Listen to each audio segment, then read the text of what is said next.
Hello. Hi. Welcome back to the Synchronicity Podcast. I'm Nicole. I'm Megan. And we are the co-founders of Synchronicity. Change your brain, change your life. Have a party, We're having a party? Yeah. Cool. Love it. Today's topic is going to be very triggering for some people. I know it was triggering for me at first because I used to totally do this and now I don't do this anymore.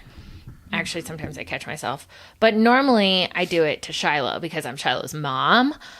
She's not my boyfriend. Well, but or we're my talking husband. about mothering men. You Yes. can mother your Dalmatian. She's a baby for life. I know, but so what we actually do before we jump into this, we work in relationship consciousness. If you want to really know a deep dive of what we do in the sense of energy and plant medicine, go back and listen to our Ego Dystonic podcast, which should be like above this one.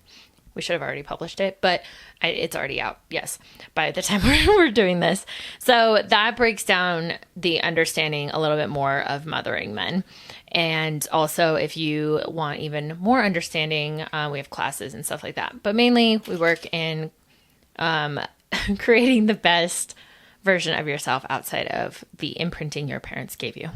So with that being said, today's topic is Mothering men. mothering men and what it looks like, because so much of the internet right now is like they talk about it, but they don't tell you what it looks like and how not to do it.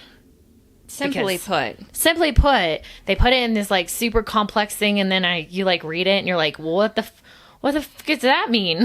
telling a man how to do something more, better, or different, aka like That's simple. nagging or, That shelf's crooked. Instead of thank you for hanging the shelf. or like, I don't want to go to that restaurant. I just ate there. Like, oh, just shut up. Just, do you want to be right or do you want to be happy? Because if you're emasculating a man by mothering him, your sex life is going to be bad. He's either going to divorce you or cheat. He's not going to want to talk to you. He's not gonna want to talk to you. Who wants to talk to somebody? He's gonna go hide. Like, he's gonna ghost you. It's It's a real thing. it's a thing. Or you don't have nagging rights. Like, No. you really don't in a relationship. If you have a problem, you bring it up kindly. You don't say, like, why are you doing that? And it's literally like what it sounds like in my brain when people do this to me is like, it's like fingernails on a chalkboard. Oh, I think they sound like a pterodactyl to me. Or squawking. Like Everybody's got a different Jurassic version of Park it when they're flying above you. in their brain, because we have also like an unhealthy version of mothering because people like mothers never stop mothering, especially their sons, which creates basically all of the problems in today's world. And then girls learn how to mother their men instead of how to be wives to their men. So mothering, I would say, is the biggest psychological problem that we have today in the dating world, in the relationship world, in every kind of world, because we, men are looking for a mother. And I would actually say that that's part of their problem. And then they get mad that they marry a mother instead of a wife because they're looking for someone to take care of them and like do their laundry and cook for them, which is what a mother does, not what a wife does. And then they want a woman that's like, oh, cook, clean, do my laundry, and still have sex with me. It's like, okay, sir. We're getting into some weird psychology stuff right there. You That's want to have sex with your mommy, and that is a problem. Like, here we are. We need to cut the umbilical cord, and we need to become a man. And ma'am, you need to cut. There was never an umbilical cord, so you have no right to cherish his feelings because he's over the age of 11, and you did not push him out of your vagina, so you have no right. Well, but that's what they're taught, and that's the problem. And it's really just coming back to, again, don't ask a man for more, better, or different. Unless you have to call the police, the doctor, or a lawyer, shut your yang mouth. Yang is masculine. Yes. Yin is feminine. Just stop it. Don't, unless it's a really big problem, if he wants to go eat at the same restaurant that you've ate at for 4 times that month, just do it. Follow his lead. Or you say, baby, it would feel really good because I'm craving such and such meal. What do you think? That is the nice feminine way to say, no, thank you. Yeah, don't tell him, ow, ah, nah, nah, nah. Like, No one wants to hear that. There's just the way that we speak to each other is so outrageous. Like, I used to think it was normal. Now it's not in my book. And I listen. Sometimes I just sit at like friend dinners or just when I'm out in public, even having coffee, and I'll take off my headphones and I just listen to the way that women speak to the men that they're having sex with, or their brothers, or their even just fathers, or anything. And I'm just like, would you want a man to talk to you that way? Because if they were talking to you that way, it would be considered misogynist and toxically masculine. And what is happening? But yet it's fine if it's a woman, because we have created this culture where, you know, women, we just went so far in the other direction, right? It was like women wanted to have rights and everything else, which I totally understand. And I'm obviously very, very glad that women have rights. And I'm totally on board with that. But it has swung so far into man hate and belittling men that it just disgusts me. And we don't realize, because it's so in our subconscious minds, how it comes out in how we speak about men, how we speak to men. Like, all of these things is because it's all over Hollywood. It's all over in our mothers. It's all like these movements that have been happening have been so programmed through theta brainwaves, even on the TV. Oh my God, what movie were we just watching? Oh, I can't. What I literally movie was can't even that? really watch Oh, TV no. anymore. Well, it wasn't a movie. It was a TV show. It was called Geek Girl. And the mom, her stepmom, and the way she talks to her father, Megan and I were like, oh my God, this is like subliminally like emasculating men. It's awful. And I Yeah, know it this was can bad. be really triggering, but it is the reality of what's going on. Like, women's lib and everything is just so... I mean, it's keeping us in business, so we really shouldn't even teach this or say this, but like... you know, it's the problem with relationships. And I even catch myself doing this. It's cherishing men's feelings over your own. I'm like, oh my gosh, is he going to be mad at me? Is he going to be this? Is he going to be that? And it's like, Don't my care. feelings are... They're your feelings. My feelings are my feelings. Yes. His feelings are not more important than my feelings. What he thinks is more important, or as important, I shouldn't say more. It's as important as what I feel. But you can only have one feeling-centered being in a relationship. And one thought-centered being. They complement each other. But if you get in a dick measuring contest, the woman's going to win because it's her masculine shield that comes out and emasculates every man around her, because She's just chopping dicks off at that She point. goes- And putting them in her pocket. Or a keychain. I don't Well- know. What did it do? I mean, I have a keychain with a penis on it, so We have several. yeah. One has blue balls. It reminds me. It reminds me that when I'm around my man, to actually put my fake penis away, It's true. put it in my purse, and leave it there while I'm in his presence, and then I can whip it out if I'm around my friends. Oh my or God. at We work. should literally like sell those on our website of We like, should. here's your penis. Put it in your bag. This is going to remind you. Put it away. Oh my gosh. We're on to that. Sit down, Sally. If you want a penis keychain, send us a message. We can get you one of those. But anyways. But also, like, it's a common misconception that mothering is feminine. Mothering is Yes. actually masculine.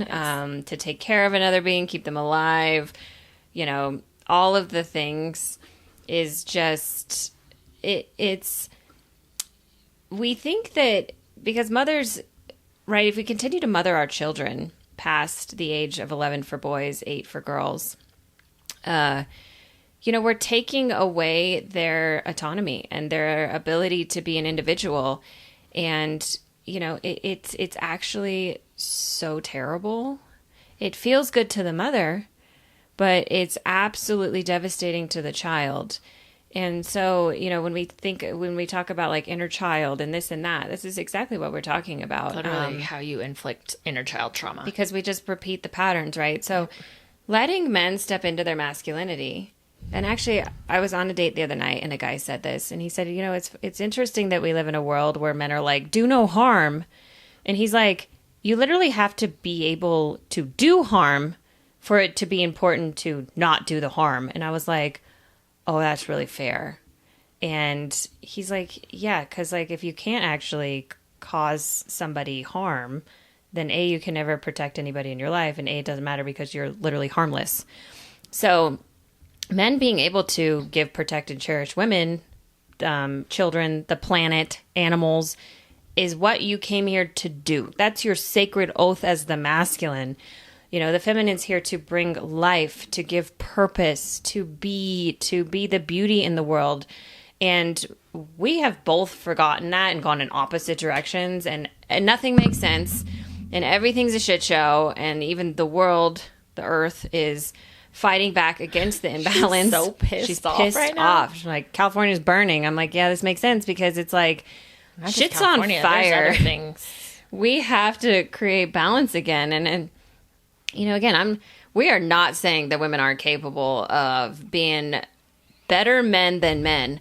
My thing is, do you want to be a man or do you want to be happy? Because I guarantee 90% of your life or your issues is that you are so far in your masculine, your body's falling apart, your brain is overworked, your body doesn't feel good, you're eating like shit, you're not moving enough, and if you are doing those things, it's so hyper masculine and so fixated on perfection versus moving and feeling good. You know, women have to feel good to do good. If you're in a feminine body, that's the way it works. If you're a man, you have to do good to feel good. And we have taught the opposite in little girls and little boys. And then they become very unhappy adults. And it's really sad, because I was one of them. And now we are recovering from that, and we're trying to help other people, and it can get really crazy. Well, and I think like the base of it is like, even if you know better, you don't need to nag him. So telling him what to do and how to do something, like, you're his mommy. That's how you tell like a 9-year-old little boy teaching him how to unload the dishwasher. Like, feminine is not here to teach the masculine. Feminine is here to challenge the masculine and tell the masculine that doesn't feel good. And then the masculine is then like, oh, that doesn't feel good. So that's a challenge. How do I make her feel good? Because that's my life goal. I need to make her feel good so that then she is able to do good, aka she wants to have sex with me later tonight. Right. And if you want to teach, preach, or nag, Ask permission. ask permission first. That's all. The masculine has to be respected in order to cherish his woman. So just being like, hey, do you have a minute? hey, babe, I feel like there might be a better way to do that. Do you care to hear what I have to say? Or, hey, babe, I have a suggestion. Are you willing to hear it? Do you see how feminine that is versus you're doing that wrong? Or why are you doing it that way? Or I could do that better. Like, shut up. Well, and that when you're doing that, when you're like nagging him and going at him directly, that's not allowing him to lead, and it's not allowing him to make a decision. Also, that doesn't feel good, even as a woman. And like Nicole and I accidentally do this to each other all the time. Well, and we catch it, and I'm like, oh yeah, that's not nice. Like it's just not a nice way. Even speaking to, it's just a better way to speak to anybody you know. Hey, I have a suggestion. Are you willing to hear it? Versus, why are you doing it that way? Yeah, I mean, even with our clients, we ask, like, would you be willing to hear this? Or are you willing to do this exercise? Or are you willing?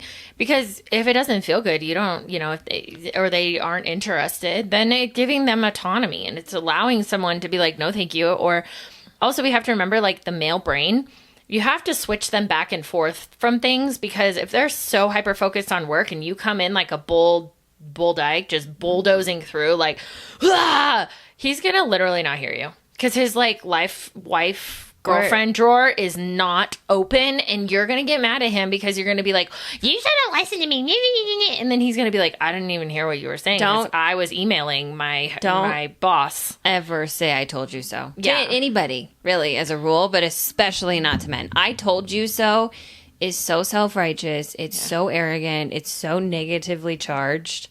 Like, just don't do it. It's just not kind. You can smile and in your brain say it, but like, don't. Why? You wouldn't even say that to your friend. Well, some people would. That's so mean. Some people would. I told you how. I mean, ew. That just sounds gross saying. But it's a thing, and it's like, I mean. Well, and also, like, don't ask him how he feels. Ask him what he thinks. I catch myself doing that. It's like, oh, what do you think? Not how do you feel? Yes. Men ask women how they feel. Feminine cores, right? Feminine cores ask men what they think. That's respecting his mind over yours. Again, even if you are smarter, you could do it better and you could do it faster. It does not matter. Again, do you want to be right, or do you want to be happy? Go to work, tell everybody this is how you do it, this is why you do it, I can do it better, but in your relationship, still don't tell him I told you so. Shut up. Just be like, okay, babe, yeah, that's great. Like, it doesn't matter. No. Just let him figure it out because, again, if you want to know about the male brain, men fix problems. Let him fix your problems. Your sex life is going to be better. Your communication's going to be better. Your whole life will be better because your relationship isn't going to be in pieces and you're not going to be fighting all the time. And you're going to feel good. Your body's going to be happy. Nobody's going to be fussing. It's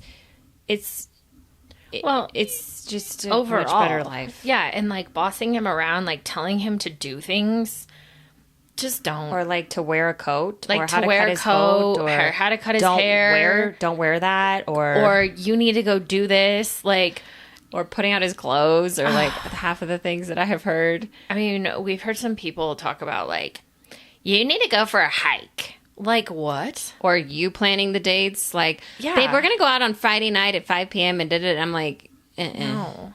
It would feel good if we get to go out this weekend and spend some time together. Yes. Then he's like, oh, okay, let me get on that. You know, it's also just saying like, it will literally change your entire life if you lead your relationship. Not lead. If you let him lead and you guide the relationship from your feelings. Right. And if you're in a relationship, if your relationship right now is like falling apart or you're like really struggling to communicate with your significant other, your man, start just saying basic things like, that makes me feel good. Thank you for doing that. Oh, that doesn't make me feel good. Can you please not do that? Because it's going to start rewiring him to understand, because his brain will literally like light up every time you say, I feel.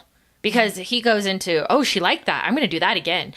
And, you know, I don't really like to say, like, it's training him, but it is training his brain and his neuroreceptors to be like, oh, she liked that. Oh, she didn't like that. Because then if you tell him, oh, thank you so much. It felt so good that you got me flowers. Or that felt so good that we got to spend time together on a Friday night. I love that you planned it. He's going to be like, I'm doing that again. I love that, because men have to do good to feel good. Right. And we also are, and this is totally just how I grew up. I didn't know that you needed to be doting on men. Yes. You know, so I would just keep it in my brain and I wouldn't say, oh, I'm so looking forward to seeing you this weekend, making a statement. Or, you know, babe, I really miss you, or appreciate how hard you work and what you do for me. Yeah, just saying like statements in text messages to your man in the middle of the day. In the middle of the day, not asking him like, how's your day? What are you doing? Just being like, I appreciate you. You know, I really enjoyed last night. Thank you again. I'm looking forward to seeing you again. Mm-hmm. Or, you know, hey, baby, every time I think of you, it brings a smile to my face. I can't wait to kiss you later, or whatever. Just those nice things. I really love that dinner you cooked me last week. It was so yummy. Like, just saying thank you is extraordinarily feminine. Just, you know. Thank you in general is just important. Your man knowing that, like, they turn you on, that, you know. They make you feel good. They make you feel good, that you're looking forward to seeing them. That feels good to everybody. Yes. It really does, but for me, you know, that was like a huge turning point in my life, realizing like, oh, men need like strokes and kindness too. I just always thought like, oh, I can't be vulnerable, I can't express my feelings, like then they're going to think that I'm, you know, creepy or obsessed or like clingy. Clingy is the word. Yeah. But that's actually not true. When a man is a man and he's a good man, he needs to know that he's taking up space in your mind, and that you're thinking of him, and that, you know, he is your man. He's like, important. That's important. Yes. That was just like such an epiphany to me, because I would just not. It's like, oh, unless they text me, I'm not going to text them, or whatever that game is. Yeah, but, you know, overall, it's just be mindful of what you're saying. Be conscious of what you're saying and how you're communicating to your man. Are you communicating with your feelings, or are you going at him in a very aggressive, like, mothering way? And if you guys want more information on this, please reach out, or we can elaborate more on it, and like, share, follow. And of course, if there is any topics that you want us to cover, leave it in our comments, send us a DM on social media, on Instagram, Synchronicity Sister. Synchronicity _ sisters, synchronicity _ podcast. And is that it? That's it. All right. Until next time. Bye. Bye.